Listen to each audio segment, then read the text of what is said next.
नमस्कार दोस्तों, स्वागत है आपका आईएएस प्रेप पर। आज की तारीख है 4 जुलाई 2020 और हम डिस्कस करने जा रहे हैं आज का डेली 30।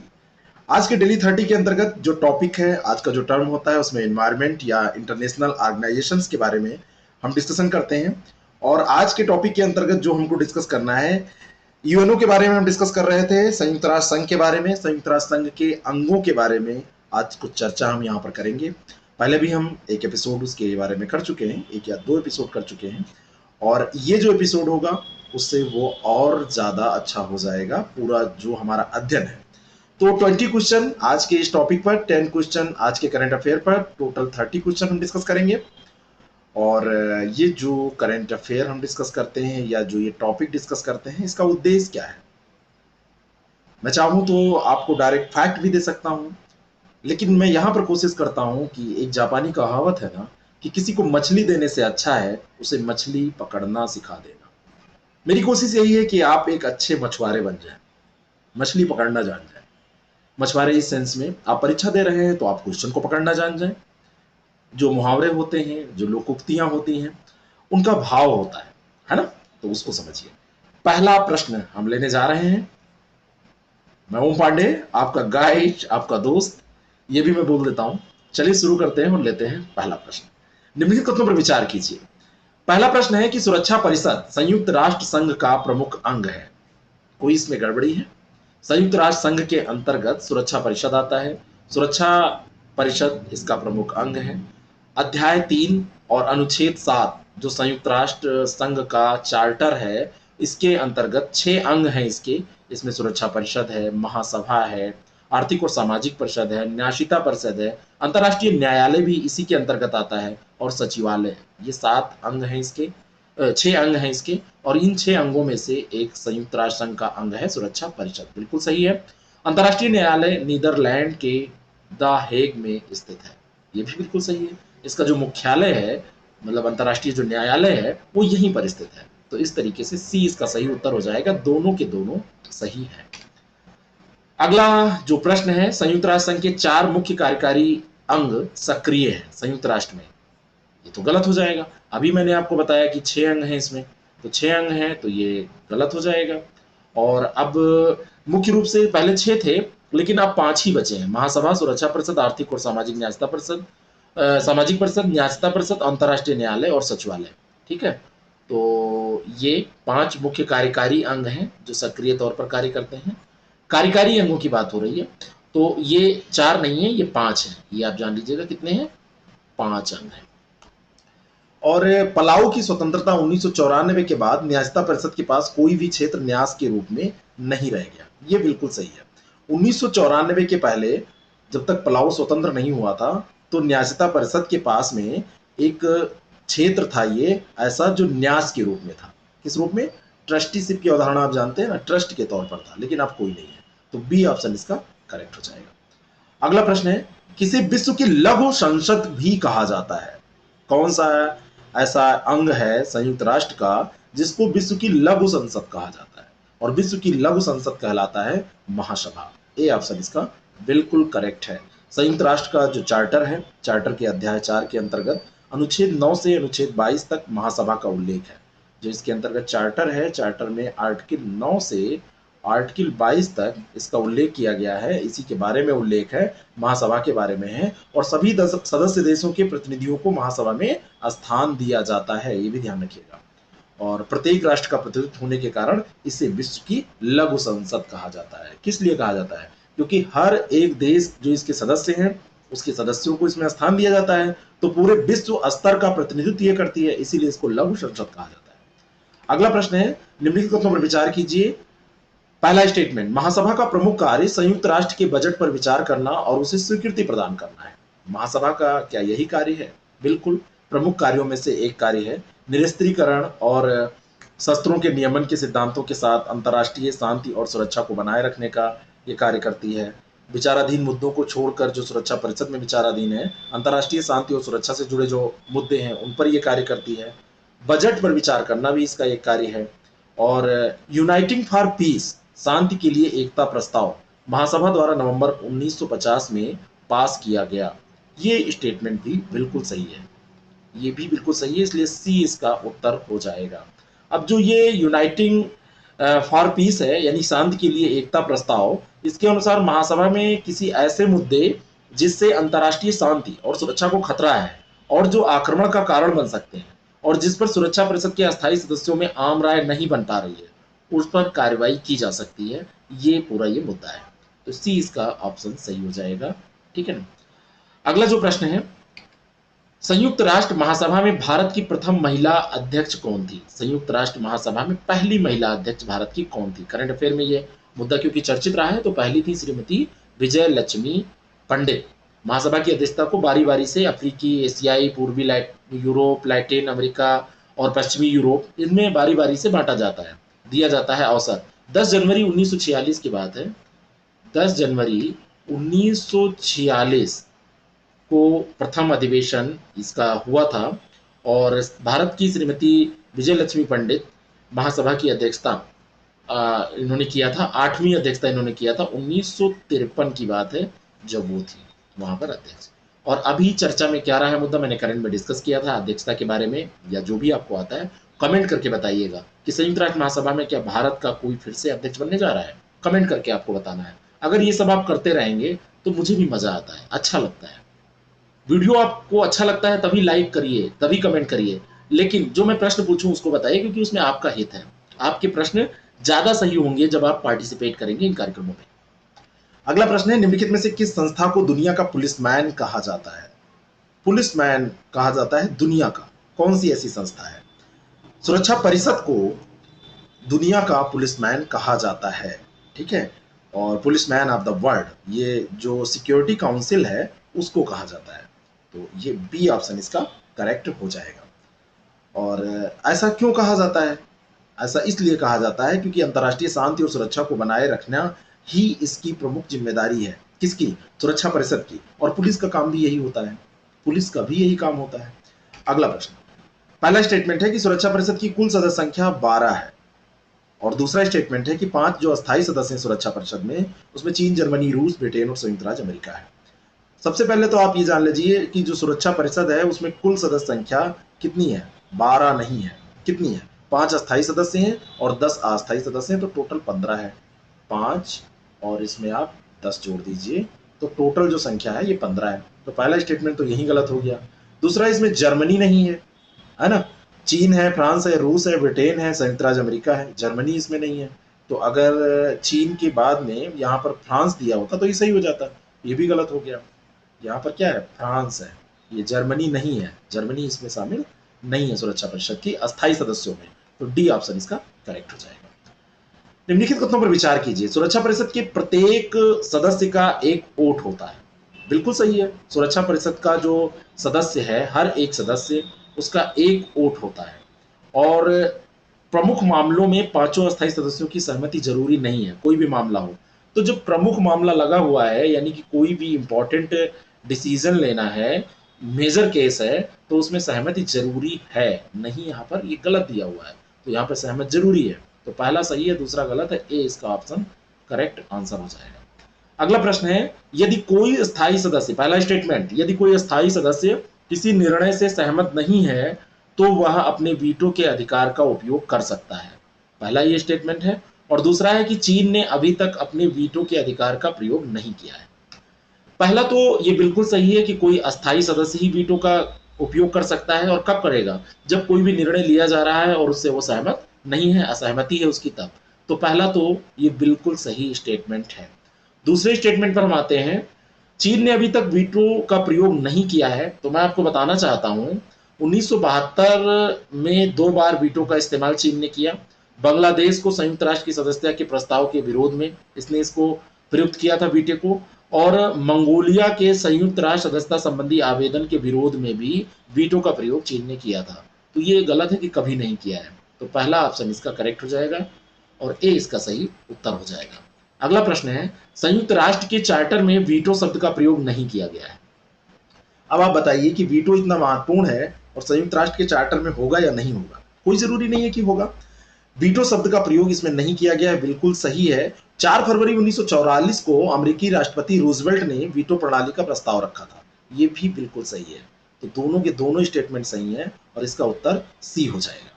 4 फरवरी 1944 को याल्टा में सुरक्षा परिषद की कार्यप्रणाली पर निर्णय हेतु एक सम्मेलन बुलाया गया था और इसी में अमेरिकी राष्ट्रपति उस समय रूजवेल्ट थे। रूजवेल्ट ने वीटो प्रणाली यानी वीटो शब्द का यह प्रस्ताव रखा था। ठीक है, अगला प्रश्न है, अब तक किस देश ने सर्वाधिक बार वीटो का प्रयोग किया है? अच्छा, आप गेस करिए कौन सा देश होगा। अमेरिका होगा, रूस होगा कि ब्रिटेन होगा? मैं आपको बताना चाहता हूं कि सोवियत संघ, रूस जो है, पहले इसको सोवियत संघ के नाम से जाना जाता था, तो इसने सर्वाधिक बार वीटो का प्रयोग किया है। और अस्थायी सदस्यों में अमेरिका का नंबर अगर देखा जाए तो प्रथम स्थान तो इसका है और दूसरे स्थान पे अस्थायी सदस्य वीटो का प्रयोग करेंगे, दूसरे स्थान पे अमेरिका आता है। तो रूस ने सर्वाधिक बार वीटो का प्रयोग किया है। ठीक है, और आपको पता है सुरक्षा परिषद में किसी प्रस्ताव को पारित कराने के लिए 9 वोटों की जरूरत पड़ती है। 5 तो ये अस्थायी सदस्य हैं, इनकी भी जरूरत पड़ती है, और जो 10 बचे 10 में से 4 की और जरूरत पड़ती है। ठीक है, तो ये 9 वोटों की 5 4 9 की जरूरत पड़ती है, और ऐसे में जब वीटो लग जाता है तो समस्या आ जाती है। अगला प्रश्न, निम्नलिखित कथनों पर विचार कीजिए। सुरक्षा परिषद को संयुक्त राष्ट्र का पुलिस स्टेशन कहा जाता है। बिल्कुल सही है, सुरक्षा परिषद को संयुक्त राष्ट्र का पुलिस स्टेशन कहा जाता है। दुनिया वाली बात नहीं हो रही, दुनिया का पुलिसमैन नहीं कहा जा रहा है। तो पहला स्टेटमेंट तो बिल्कुल सही है, और सुरक्षा परिषद अपराधी राष्ट्र के विरुद्ध सैनिक कार्रवाई कर सकती है। मैं आपको यहां पर बताना चाहता हूं कि सुरक्षा परिषद संबंधित राष्ट्रों से जो विवाद है, विवादों को शांतिपूर्ण रूप से सुलझाने का आग्रह करती है। प्रत्येक ऐसी परिस्थिति की जांच भी वो कर सकती है जब उसे स्थिति के बिगड़ने का आभास हो। और सैनिक कार्यवाही के लिए ये जो सुरक्षा परिषद है, संयुक्त राष्ट्र संघ है, इसके पास अपनी सेना नहीं है, लेकिन ये जो सदस्य राष्ट्र हैं उनकी सेनाओं का इस्तेमाल करती है। सुरक्षा परिषद को संयुक्त राष्ट्र का पुलिस स्टेशन कहा जाता है। वह राष्ट्रों से अपराधी राष्ट्र के विरुद्ध सैनिक कार्रवाई के अतिरिक्त सभी उपाय करने का आग्रह कर सकती है। तो वो सुरक्षा परिषद के राष्ट्र के विरुद्ध सैनिक कार्रवाई का वैसे वो नहीं कर सकती है सुरक्षा परिषद, ये ध्यान रखिएगा, और इसके अतिरिक्त और सारे उपाय अपनाने के लिए कह सकती है। तो ए ऑप्शन इसका करेक्ट है, कंफ्यूज मत होइएगा। अगला प्रश्न है, पहला स्टेटमेंट, संयुक्त राष्ट्र संघ यानी कि यूएनओ में सुधार के लिए महासचिव कोफी अन्नान द्वारा समिति का गठन किया गया। कोई समिति कोफी अन्नान के द्वारा गठित की गई थी, और ये जो समिति है, समिति ने सुझाव दिया था कि वीटो के अधिकार वाले 5 मौजूदा सदस्यों का प्रभुत्व समाप्त कर दिया जाए। संयुक्त राष्ट्र के सुधार के लिए जो कोफी अन्नान समिति का गठन हुआ था, ये 16 सदस्यीय समिति थी। 2005 में दिसंबर में इसने अपनी रिपोर्ट प्रस्तुत की, और इसमें सुरक्षा परिषद के पुनर्गठन के संबंध में 2 वैकल्पिक योजनाएं इन्होंने प्रस्तुत की थी। इसके साथ ही इन्होंने आतंकवाद और व्यापक नरसंहार के हथियारों को नष्ट करने के संबंध में भी सुझाव दिए थे। और समिति द्वारा सुझाए गए दोनों विकल्पों के अंतर्गत वीटो के अधिकार वाले 5 जो मौजूदा सदस्य हैं, उनका कहीं से भी कोई नुकसान होने वाला फैसला नहीं लिया गया था, उनका प्रभुत्व बने रहने की बात की गई थी। तो दूसरा स्टेटमेंट गलत है, ए ऑप्शन इसका करेक्ट है। इतना आसान नहीं है किसी समिति का रिपोर्ट ऐसे प्रस्तुत कर देना कि इसको समाप्त कर दिया जाए। ये बड़े शक्तिशाली राष्ट्र हैं और ये कुछ भी कर गुजरेंगे, क्योंकि ये छोटी पावर नहीं होती है, ये बहुत बड़ी पावर है। अगला प्रश्न है, G4 देशों में शामिल नहीं है। ये G4 देश हैं कौन? ये ऐसे देश हैं जो यूएन में अस्थाई सीट के लिए, यूएन की जो सुरक्षा परिषद है, सिक्योरिटी काउंसिल जो है, सिक्योरिटी काउंसिल में अस्थाई सीट के लिए प्रयास कर रहे हैं। भारत है, जर्मनी है, ब्राजील है और जापान है। इसमें इटली नहीं है, सोनिया गांधी जी वाला इटली इसमें नहीं है, ये ध्यान रखिएगा। अब आपको याद रहेगा, डी इसका सही उत्तर हो जाएगा। ठीक है, और इसमें भारत है, जर्मनी है, जापान है और ब्राजील है। तो ये G4 देश है। अगला प्रश्न, निम्नलिखित कथनों पर विचार कीजिए। आर्थिक और सामाजिक परिषद एक अस्थायी संस्था है। यह अस्थायी संस्था है। आर्थिक और सामाजिक परिषद मैंने आपको बताया था कि अस्थायी अंगों में है, तो पहला गलत है। इसके 2/3 सदस्य प्रतिवर्ष पदमुक्त हो जाते हैं। मैं आपको बताना चाहता हूं कि इसके सदस्य पदमुक्त होते हैं, लेकिन 2/3 नहीं, 1/3 सदस्य प्रतिवर्ष पदमुक्त हो जाते हैं। तो दूसरा पहला दोनों स्टेटमेंट गलत है, डी इसका सही उत्तर हो जाएगा। अगला प्रश्न है, पहला स्टेटमेंट, आर्थिक एवं सामाजिक परिषद की बैठकें वर्ष में 3 बार होती हैं, यानी कि हर 4 महीने पे एक बार बैठक होती है, ऐसा भी लिखा जा सकता है। मैं आपको बताना चाहता हूं कि 3 बार नहीं, ये जो बैठक है वो 2 बार होती है। इस परिषद में प्रत्येक सदस्य राज्य का एक ही प्रतिनिधि होता है। जो ये परिषद होती है, प्रत्येक जो सदस्य हैं उस सदस्य राज्य का एक ही प्रतिनिधि इसमें होता है। ये बिल्कुल सही है, तो इसका दूसरा स्टेटमेंट सही है, बी ऑप्शन इसका करेक्ट हो जाएगा। ठीक है। और ये जो है आर्थिक और सामाजिक परिषद में जो प्रत्येक सदस्य राज्य हैं उनका एक एक प्रतिनिधि होता है, ये मत भूलिएगा।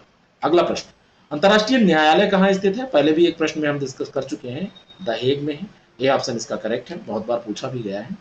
अगला प्रश्न है कि भारत के दलवीर भंडारी अंतर्राष्ट्रीय न्यायालय में न्यायाधीश बन चुके हैं, क्या रहे हैं? बिल्कुल सही है, रह चुके हैं। और अंतर्राष्ट्रीय न्यायालय में न्यायाधीशों को चुनाव 5 वर्ष के लिए होता है। यहां पर मैं आपको बताना चाहता हूं, ये 9 वर्ष के लिए होता है, 5 वर्ष के लिए ये नहीं होता है। तो पहला इसमें सही है, दूसरा गलत है, ए ऑप्शन इसका करेक्ट हो जाएगा। और दोबारा भी इसमें चुना जा सकता है, दोबारा चुनाव हो सकता है। निम्नलिखित कथनों पर विचार कीजिए। अंतर्राष्ट्रीय न्यायालय में न्यायाधीशों का चुनाव नागरिकता के आधार पर होता है कि किस देश के वो नागरिक हैं, इसी के आधार पर होता है। अंतर्राष्ट्रीय न्यायालय में जो न्यायाधीशों का चुनाव है वो धर्म, लिंग, जाति, वेद, नागरिकता इन सब से अलग होकर योग्यता के आधार पर किया जाता है। तो पहला स्टेटमेंट गलत है। अंतर्राष्ट्रीय न्यायालय का न्यायाधीश बनने के लिए व्यक्ति को राजनीति का ज्ञान आवश्यक होता है। राजनीति की क्या जरूरत पड़ेगी भाई, ये तो गलत हो जाएगा। तो दूसरा स्टेटमेंट गलत है, पहला भी गलत है, डी ऑप्शन इसका करेक्ट हो जाएगा। संवैधानिक ज्ञान इसमें होना चाहिए, है ना। न्याय संबंधी उच्च संस्थाओं में से अगर कोई पढ़ा लिखा है, उसमें कार्यरत है, न्याय के क्षेत्र में क्या कार्यरत है, तो न्यायालय की किसी न्यायाधीश को उसके स्वयं के अतिरिक्त अन्य सभी न्यायाधीशों के एक मत वोट द्वारा पद से हटाया भी जा सकता है, ये ध्यान रखिएगा, ठीक है ना।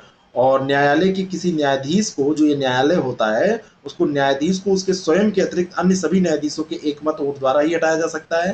तो ये कोई राजनीतिक ज्ञान वाला व्यक्ति नहीं चाहिए, न्यायालय की ज्ञान वाला व्यक्ति चाहिए।